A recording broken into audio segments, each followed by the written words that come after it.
इस क्लास का पहला क्वेश्चन आ रहा है, भारत का पहला समाचार पत्र किसने शुरू किया था। जो पहला समाचार पत्र शुरू किया था यह किया था जेम्स हिक्की ने। ऑप्शन यहाँ पे डी करेक्ट आंसर होगा जेम्स हिक्की। ध्यान रखिएगा, यह क्वेश्चन कई बार एग्जाम में पूछा गया और बार बार एग्जाम में रिपीट होते रहते, तो ध्यान रखिएगा। और आप लोगों को इस क्लास में एक भी क्वेश्चन का सही से उत्तर पहले से पता होगा तो कमेंट करके आप लोग जरूर बताइएगा। दोस्तों अगला क्वेश्चन, किसने सर्वप्रथम प्रेस सेंसरशिप लागू की थी। प्रेस सेंसरशिप सबसे पहले दोस्तों किसने लागू किया था, तो यह किया था वेलेस्ली ने। ऑप्शन यहाँ पे ए हो जाएगा वेलेस्ली, जो कि सबसे पहले प्रेस सेंसरशिप लागू किया था। नोट डाउन कीजिएगा आप लोग।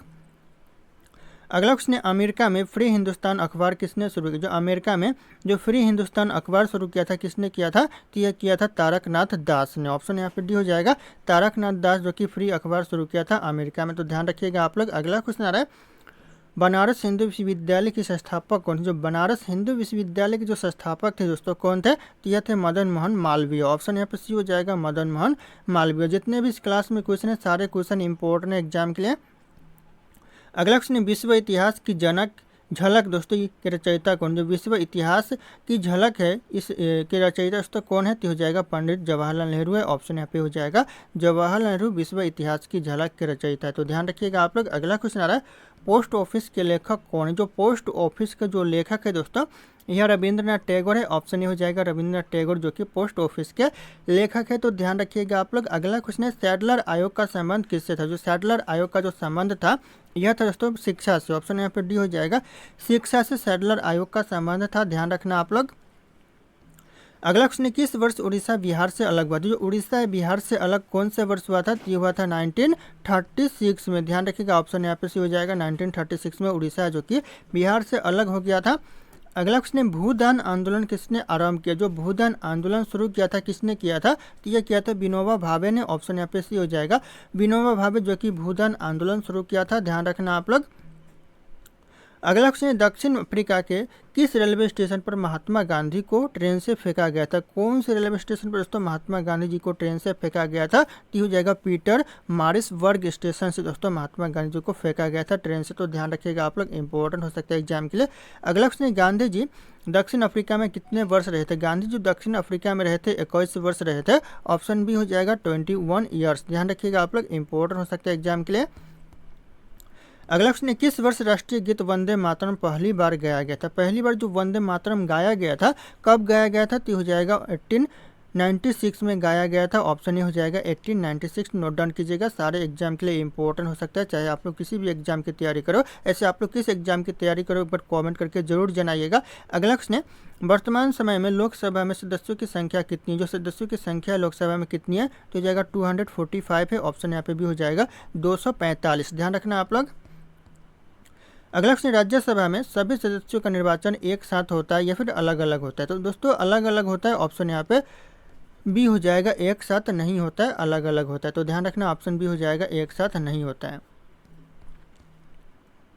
अगला क्वेश्चन, मूल संविधान में कितनी अनुसूचियाँ है। मूल संविधान में जो अनुसूचियाँ दोस्तों कितनी है, जब दोस्तों 8 अनुसूचियाँ था इसको जोड़ा गया था तब, अभी वर्तमान में दोस्तों 12 अनुसूचियाँ। तो ध्यान रखिएगा आप लोग, ऑप्शन ये हो जाएगा जब मूल संविधान बना था तब दोस्तों 8 अनुसूचियाँ था और अभी दोस्तों वर्तमान में 12 अनुसूचियाँ। तो ध्यान रखना। अगला क्वेश्चन आता है, भारतीय संविधान कैसा है। भारतीय संविधान दोस्तों भारत का जो संविधान है ये किस प्रकार का है, ये दोस्तों ना ही कठोर है ना ही लचीला है। दोस्तों दोनों मिलाकर है, यानी कठोर और लचीला दोनों ही। तो ध्यान रखिएगा, ना ही कठोर बोल सकते हैं ना ही लचीला बोल सकते हैं। अगला क्वेश्चन है, भारतीय संविधान का अंगीकृत किया गया। दोस्तों कब किया गया भारतीय संविधान को अंगीकृत, तो यह किया गया 26 नवंबर 1949 में। ऑप्शन यहाँ पे सी हो जाएगा 26 नवंबर 1949। दोस्तों अगला क्वेश्चन, भारत का संविधान पूर्ण रूप से तैयार कब हुआ था। जो पूर्ण रूप से भारत का संविधान तैयार हुआ था 15 अगस्त 1949 में हुआ था। ऑप्शन भी हो जाएगा 15 अगस्त 1949 में पूर्ण रूप से तैयार हुआ था भारत का संविधान। अगला क्वेश्चन, भारत के संविधान की प्रस्तावना में प्रथम संशोधन कब किया। जो संविधान की जो प्रस्तावना में प्रथम संशोधन किया गया था कब किया गया था, तो यह किया गया था 1976 में। ऑप्शन सी हो जाएगा 1976। ध्यान रखना, कई बार यह क्वेश्चन एग्जाम में पूछा गया है। अगला क्वेश्चन, रेगुलेटिंग एक्ट कब पारित किया गया। जो रेगुलेटिंग एक्ट है यह पारित किया गया था 1773 में। नोट डाउन कर लीजिएगा, यह बार बार एग्जाम में पूछा जाता है रेगुलेटिंग एक्ट के बारे में कब पारित किया गया था। अगला क्वेश्चन है, पीटर्स इंडिया एक्ट किस वर्ष पारित किया। जो पीटर्स इंडिया एक्ट है पारित किया गया था कौन से वर्ष में, तो यह किया गया था 1784 में। ऑप्शन ये हो जाएगा 1784 में पीटर्स इंडिया एक्ट पारित किया गया था। अगला क्वेश्चन है महात्मा गांधी दक्षिण अफ्रीका से भारत किस वर्ष लौटे। जो दक्षिण अफ्रीका से महात्मा गांधी भारत लौटे थे कौन से वर्ष, तो यह लौटे थे 1915 में। ऑप्शन यहाँ पे हो जाएगा 1915, करेक्ट आंसर होगा 1915 में लौटे थे। अगला क्वेश्चन आ रहा है मुस्लिम लीग ने मुक्ति दिवस कब मनाया। जो मुस्लिम लीग ने मुक्ति दिवस मनाया था कब मनाया था, तो यह 1939 में मनाया था। ध्यान रखिएगा आप लोग, ऑप्शन यहाँ पे हो जाएगा 1939 में मनाया था।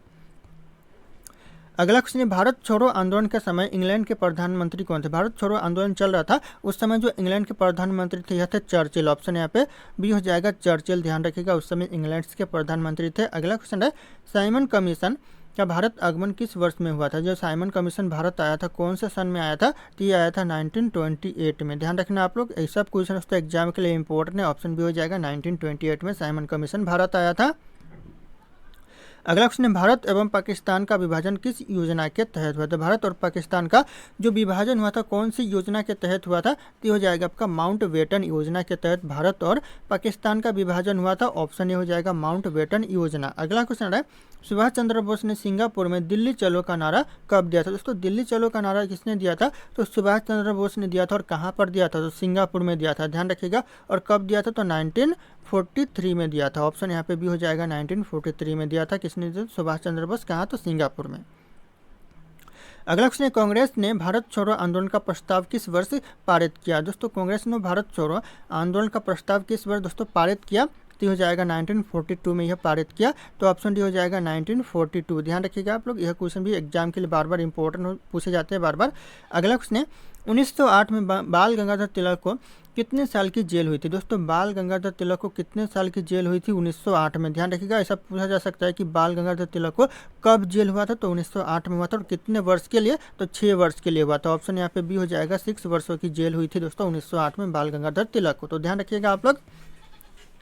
अगला क्वेश्चन है भारतीय राष्ट्रीय कांग्रेस की स्थापना किस वर्ष हुई थी। भारतीय राष्ट्रीय कांग्रेस की स्थापना हुआ था 1885 में दोस्तों। ऑप्शन यहाँ पे सी हो जाएगा 1885 में दोस्तों भारतीय राष्ट्रीय कांग्रेस की स्थापना हुआ था। तो ध्यान रखना आप लोग। अगला क्वेश्चन है सन 1857 की क्रांति कहाँ से शुरू हुआ था। जो कहाँ से आरंभ हुआ था, सन 1857 की क्रांति हुआ था मेरठ। तो ध्यान रखिएगा यूपी के मेरठ से यह शुरू हुआ था। कई बार यह क्वेश्चन एग्जाम में पूछा गया और बार बार रिपीट भी होते रहते, तो ध्यान रखिएगा आप लोग। अगला क्वेश्चन है बिहार में सन 1857 की क्रांति के नेता कुंवर सिंह का देहांत कब। जो 1857 की क्रांति के नेता कुंवर सिंह थे जो कि बिहार से थे, इनका दोस्तों देहांत कब हुआ था, तो हो जाएगा देहांत हुआ था 9 मई 1858 में। ऑप्शन यहाँ पे सी हो जाएगा 9 मई 1858 में देहांत हुआ था कुंवर सिंह का। अगला क्वेश्चन आ रहा है अखिल भारतीय किसान सभा सर्वप्रथम कहाँ आयोजित हुई थी। सबसे पहले जो भारतीय किसान सभा का आयोजित हुआ था सबसे पहले लखनऊ में हुआ था। ऑप्शन यहाँ पे सी हो जाएगा लखनऊ। ध्यान रखिएगा आप लोग, इंपॉर्टेंट हो सकता है लखनऊ। अगला क्वेश्चन है ट्रेड यूनियन आंदोलन की क्रांतिकारी का समय कब से कब तक। जो ट्रेड यूनियन आंदोलन के जो क्रांतिकारी का समय था दोस्तों यह था 1926 से लेकर 1939 तक था। ध्यान रखिएगा 1926 से लेकर 1939 तक इनका समय था आंदोलन का दोस्तों। तो ध्यान रखिएगा आप लोग। अगला क्वेश्चन है मोपला विद्रोह 1921 में कहाँ हुआ था। दोस्तों ये क्वेश्चन इंपॉर्टेंट, जो मोपला विद्रोह हुआ था ये कब हुआ था, तो 1921 में हुआ था। नोट डाउन कीजिएगा 1921 में हुआ था। और कहाँ पर हुआ था, तो ये हुआ था मालाबार में। ऑप्शन यहाँ पे भी मालाबार करेक्ट आंसर होगा, 1921 में हुआ था। दोस्तों अगला क्वेश्चन है उत्तर प्रदेश में विधानसभा सीटों की संख्या कितनी। उत्तर प्रदेश में जो विधानसभा सीटों की संख्या दोस्तों 403 है। ऑप्शन यहाँ पे बी हो जाएगा 403 है। ध्यान रखिएगा आप लोग। अगला क्वेश्चन आ रहा है ब्रह्मांड की उत्पत्ति कब हुई। जो ब्रह्मांड की उत्पत्ति हुई थी दोस्तों कब हुई थी, यह क्वेश्चन दोस्तों एग्जाम के लिए इंपॉर्टेंट है। तो हो जाएगा 15 अरब वर्ष पूर्व हुई थी। ऑप्शन यहाँ पे सी हो जाएगा 15 अरब वर्ष पूर्व। ध्यान रखिएगा आप लोग, इंपॉर्टेंट हो सकता है एग्जाम के लिए। अगला क्वेश्चन है ब्रह्मांड का अध्ययन क्या कहलाता है। जो ब्रह्मांड का अध्ययन है दोस्तों यह क्या कहलाता है, तो यह कहलाता है कॉस्मोलॉजी। ऑप्शन यहाँ पे ये हो जाएगा कॉस्मोलॉजी कहलाता है। ध्यान रखिएगा ब्रह्मांड का अध्ययन। अगला क्वेश्चन आ रहा है उत्तर प्रदेश का कौन सा शहर इत्र नगरी कहलाता है। उत्तर प्रदेश का ऐसा कौन सा शहर है जो कि इत्र नगरी कहलाता है, तो यह कन्नौज कहलाता है। ऑप्शन यहाँ पे डी हो जाएगा कन्नौज। ध्यान रखिएगा इत्र नगरी के नाम से प्रसिद्ध है।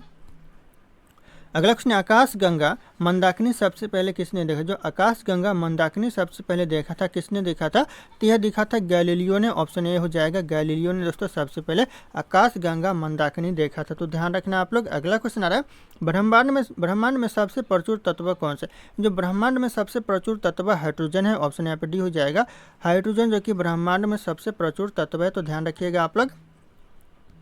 अगला क्वेश्चन है, हमारा सौर मंडल किस आकाश गंगा में स्थित। जो हमारा सौर मंडल है कौन से आकाश गंगा में स्थित है, तो हो जाएगा मंदाकिनी आकाश गंगा में, ऑप्शन ए हो जाएगा मंदाकिनी। ध्यान रखिएगा आप लोग, इंपॉर्टेंट हो सकता है एग्जाम के लिए। दोस्तों अगला क्वेश्चन है, ब्लैक होल की जानकारी सर्वप्रथम किसने दी। सबसे पहले जो ब्लैक होल की जानकारी दिया था किसने दिया था, तो यह दिया था एस चंद्रशेखर ने। ऑप्शन यहाँ पे सी हो जाएगा एस चंद्रशेखर, जो कि ब्लैक होल की जानकारी सबसे पहले दिया था। ध्यान रखना आप लोग। अगला क्वेश्चन है, तारों के अतिरिक्त आकाश गंगा में क्या पाए जाते हैं। तारों के अलावा जो आकाश गंगा में पाए जाते हैं गैस एवं धूल के कण, ऑप्शन से हो जाएगा गैस और धूल के कण पाए जाते हैं।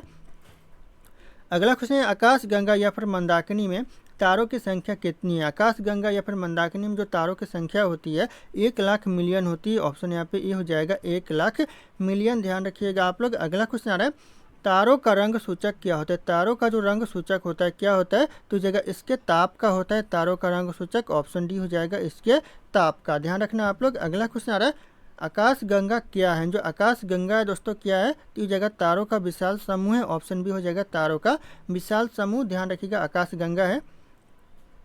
अगला क्वेश्चन, किस रंग के तारे का तापमान अधिक होता है। कौन से रंग के तारे का तापमान सबसे ज़्यादा होता है, तो जगह नीला तारे का दोस्तों जो तापमान है सबसे ज़्यादा होता है। ऑप्शन हो जाएगा नीला तारा। ध्यान रखना आप लोग। अगला क्वेश्चन आ रहा है, आकाश गंगा में सबसे चमकदार तारा कौन सा है। आकाश गंगा में जो सबसे चमकदार तारा होता है साइरस तारा होता है। ऑप्शन यहाँ पे डी हो जाएगा साइरस तारा। ध्यान रखिएगा। और अगर आप लोग हमारे चैनल पर नए होंगे तो चैनल को सब्सक्राइब करके बेल आइकन को प्रेस कर लीजिएगा, ताकि इसी तरह की वीडियो आप लोगों को सबसे पहले मिलती रहे। और इस वीडियो को लाइक करना ना भूलेगा। दोस्तों अगला क्वेश्चन है, निम्नलिखित में से कौन सा एकमात्र तारा है। इन ऑप्शन में से कौन सा एकमात्र तारा है, तो हो जाएगा सूर्य, जो कि एकमात्र तारा है। तो ध्यान रखिएगा ऑप्शन डी हो जाएगा सूर्य। अगला क्वेश्चन आ रहा है, सुपरनोवा क्या है। जो सुपरनोवा दोस्तों यह क्या है, तो हो जाएगा यहाँ पे एक विस्फोटी तारा है सुपरनोवा। ऑप्शन डी हो जाएगा एक विस्फोटी तारा। ध्यान रखना आप लोग। अगला क्वेश्चन है, ब्रह्मांड में विस्फोटी तारा क्या कहलाता है। ब्रह्मांड में जो विस्फोटी तारा है दोस्तों यह कहलाता है अभिनव तारा। ऑप्शन यहाँ पे डी हो जाएगा अभिनव तारा के नाम से जाना जाता है विस्फोटी तारा। अगला क्वेश्चन आ रहा है, तेजी से घूमने वाले तारे को क्या कहते हैं। तेजी से घूमने वाले तारे को कहते हैं पल्सर। ऑप्शन यहाँ पे हो जाएगा पल्सर। ध्यान रखिएगा तेजी से घूमने वाले तारे को कहते हैं। अगला क्वेश्चन, तारों के कारण घटित आकाशीय परिघटना कौन सी। तारों के कारण जो घटित आकाशीय परिघटना दोस्तों कौन सी है, तो हो जाएगा यहाँ पे कृष्णा वीवर, जो कि तारों के कारण घटित आकाशीय परिघटना है। तो ध्यान रखना आप लोग। अगला क्वेश्चन आ रहा है, तारों के मध्य दूरी ज्ञात करने की इकाई क्या होती है। तारों के बीच में जो दूरी ज्ञात करने की जो इकाई होती है यह होती है प्रकाश वर्ष। ऑप्शन डी हो जाएगा प्रकाश वर्ष। ध्यान रखना आप लोग, इंपॉर्टेंट हो सकता है एग्जाम के लिए। अगला क्वेश्चन, कौन सा एक तारा पृथ्वी के सर्वाधिक समीप है। जो पृथ्वी के सबसे समीप दोस्तों कौन सा एक तारा है, तो हो जाएगा सूर्य तारा, जो कि पृथ्वी के सबसे समीप है। तो ध्यान रखिएगा आप लोग। अगला क्वेश्चन आ रहा है, आकाश गंगा के सभी पंजों को सम्मिलित रूप से क्या कहा जाता है। सभी पंजों को दोस्तों सम्मिलित रूप से कहा जाता है ब्रह्मांड। ऑप्शन यहाँ पे हो जाएगा ब्रह्मांड कहा जाता है। ध्यान रखिएगा सभी पंजों को सम्मिलित रूप से। अगला क्वेश्चन, हमारी आकाश गंगा के केंद्र की परिक्रमा करने में सूर्य को कितना समय लगता है। जो केंद्र की परिक्रमा करने में तो कितना समय लगता है हमारे आकाश गंगा को, तो यह लगता है तो करीब से करीब यहाँ पे 25 करोड़ वर्ष लगता है। ऑप्शन सी हो जाएगा 25 करोड़ वर्ष। ध्यान रखिएगा आप लोग। अगला क्वेश्चन है, हमारे अंतरिक्ष में कुल कितने तारामंडल है। हमारे अंतरिक्ष में तो कुल तारामंडल कितने हैं, तो हो जाएगा 89 कुल तारामंडल है हमारे अंतरिक्ष में। ऑप्शन सी हो जाएगा 89 तारामंडल। ध्यान रखना आप लोग। अगला क्वेश्चन आ रहा है, जिस तारामंडल के तारे ध्रुव तारे की ओर संकेत करते हुए क्या कहलाते। जिस भी तारामंडल के जो तारे ध्रुव तारे की ओर संकेत करते हुए क्या कहलाते हैं, तो वह कहलाते हैं सप्तऋषि। ऑप्शन यहाँ पे हो जाएगा सप्तऋषि कहलाते हैं। तो ध्यान रखना आप लोग।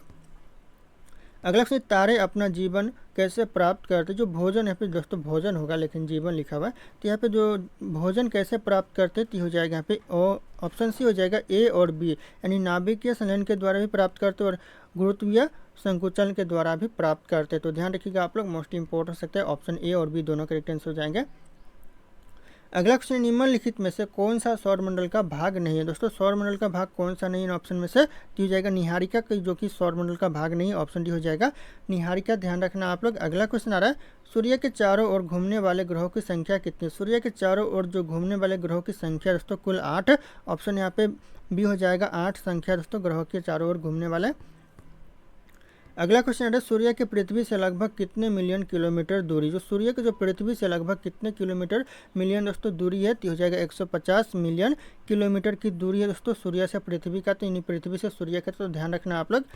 अगला क्वेश्चन आता है, निम्नलिखित में से कौन सा ग्रह सौरमंडल का ग्रह नहीं है। ऑप्शन में से सौरमंडल का ग्रह दोस्तों कौन सा नहीं है, तो हो जाएगा फ्लोरिडा, जो कि सौरमंडल का ग्रह नहीं है। तो ऑप्शन यहाँ पे बी हो जाएगा फ्लोरिडा।